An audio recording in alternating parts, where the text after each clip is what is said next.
Come, live with me and be my love, and we will all the pleasures prove, that valleys, groves, hills and fields, woods or steepy mountain views.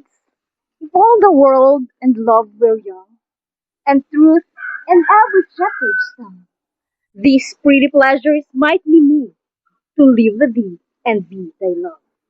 And we will sit upon the rocks, seeing the shepherds feed their flocks by shallow rivers to whose falls melodious birds sing madrigals.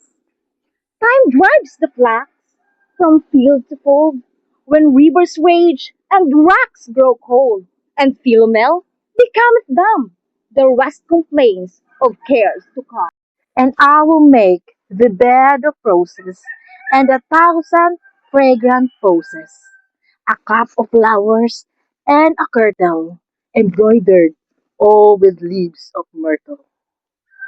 The flowers do fade and wanton field, to wayward winter reckoning yield. A honey tongue, a heart of gall, is fancy's spring, but sorrow's fall. A gown made of the finest wool, which from our pretty lambs we pull, fair lined slippers for the cold, with buckles of the purest gold. Thy gowns, thy shoes, thy beds of roses, thy cap, thy kirtle, and thy poses, soon break, soon wither, soon forgotten, in folly ripe, in reason rotten. I belt of straw and ivy bought, with coral clasp and amber studs.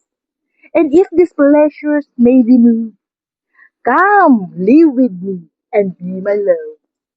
Thy belt of straw and ivy buds, the coral claps and amber studs, all this in me no means can move, to come to thee and be thy love.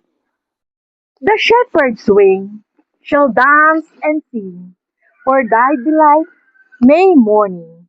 If this delight thy might may be, believe with me and be my love.